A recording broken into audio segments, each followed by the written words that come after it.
God, I need to yawn real quick. Sure. It's like bad, but I can't. Should we get it. Look at the light. Sometimes that helps. That's for Or sneezing. sneeze. You're right. No. Yawns are usually contagious, so if like someone else yawns, it's like I'm focusing on you yawning. Ooh, saying the word yawn also. Sometimes I'll do it.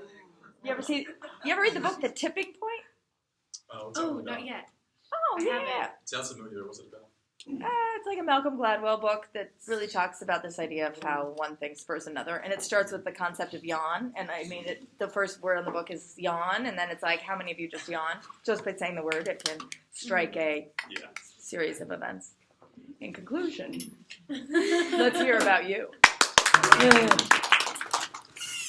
So, good morning, fellow classmates. My name is Joey, and today I'm going to be teaching you some things about, or telling you all some things about myself in order for you all to get to know me better, including facts about the place I come from, as well as certain events that have impacted who I am today. Mm-hmm. So, first off, you're probably thinking, this guy sounds his voice sounds a bit different. Where's he from? England?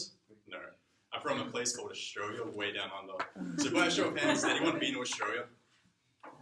1, 2. Awesome. Alright, so I'm going to clear some common misconceptions about Australia. So one of the common catchphrases is throw a shrimp on a barbie. We call them prawns, and we don't cook them by throwing them on a barbecue.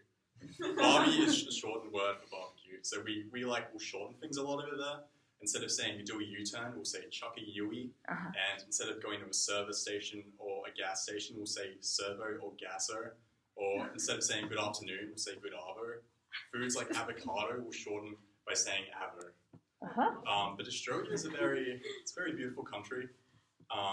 There's not too much going on there. Like, our population is only 25 million, which is nearly half of California, which is kind of crazy because landmass-wise, Australia is just slightly smaller than the US. But also, you do not ride kangaroos there. That's another misconception. I believe so because my name's Joey and that's like a baby kangaroo, but that is not the case. You can actually get kangaroo meat from the store. You just get it like a steak. So you'll go to your local Ralph's or someplace like that, and you can just get kangaroo meat and just cook it, put it on a barbie instead of shrimp. So to talk about the next point, which is my video game background past. So it was like one of my big passions growing up. I played a lot of video games. I was like the Nintendo kid, played a lot of Pokemon, Mario, all of that.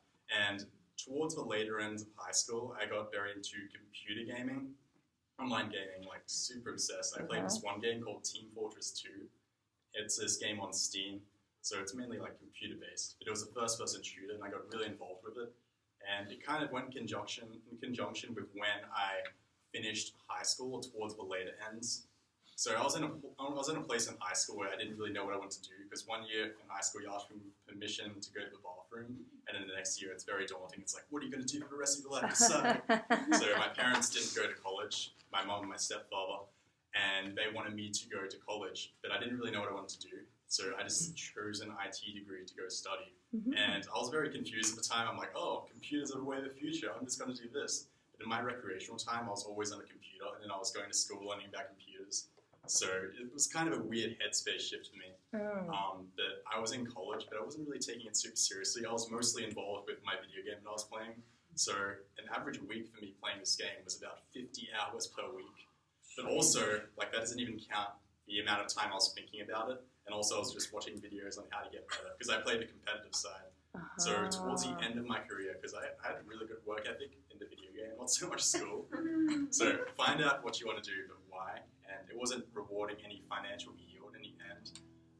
So at the end of the video game, I had it was over 5,000 hours of game time. So it was a lot. I played for 3 years, but I made it to the top Australian team playing. And the climax was we played at this charity event called Tip of the Hats, and it was streamed on Twitch.tv. Twitch.tv is a streaming platform where a lot of people play video games. And it was a charity event called Tip of the Hats, and they were raising money for this camp called One Step Camp, which raises money for kids to go to summer camp for the first time that have cancer. And it raised $100,000, and our team in the video game, there's 6 players of us, came first place. So that was pretty exciting, and after that I was like, wow, I put all of this effort into this video game. What if I did the same in real life? So I started to take that shift and then move on to the next thing. And then at that point in my life, I was really evaluating what current direction I was going. This IT degree was the direction I actually wanted to go to. It wasn't really the case.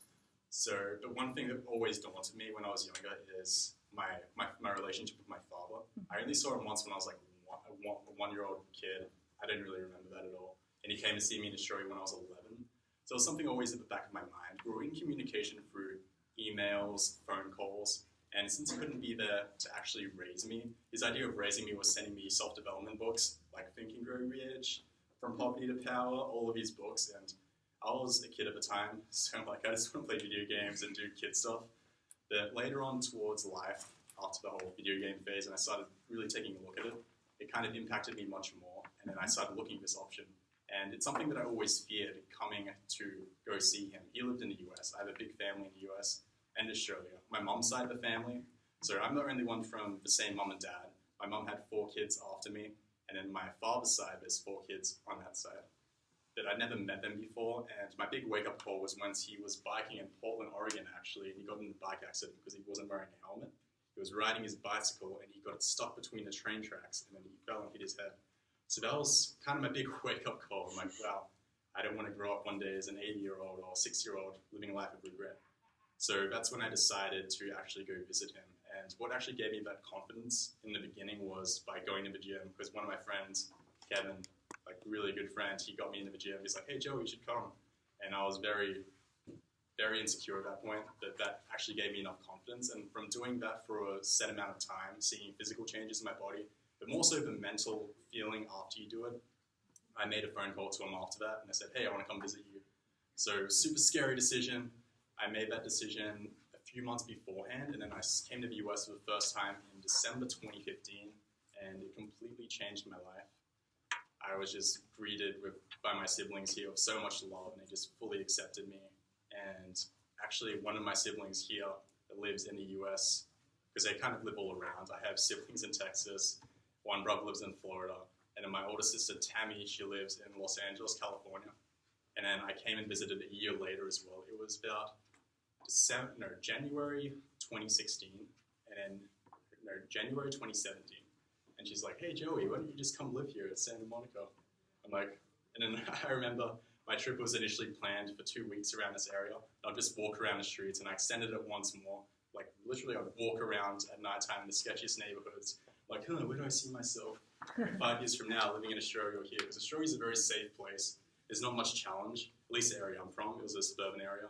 Here, there's a lot much more going on, and it just made more sense to grow by doing that.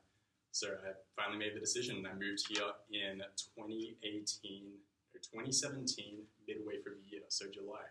And I've definitely learned a lot. So I just want to finish off with this poem that my father taught me, and it goes, somebody said it couldn't be done, but you have chuckle replied, maybe it couldn't, but he wouldn't be one to say so until he tried. Now, lift up your chin, he buckled right in, and if you feared, he hit it. And he started to sing as he tackled a thing that couldn't be done, and he did it. There are thousands to tell you that it cannot be done, thousands to prophesy failure, thousands to point out one by one the dangers that await to assail you. Now, with a lift of your chin, a shrug of your coat, wait, let me get this last bit right. Lift of your chin and a bit of a grin, take off your coat and go to it. Start to sing as you tackle a thing that can't be done, and you do it.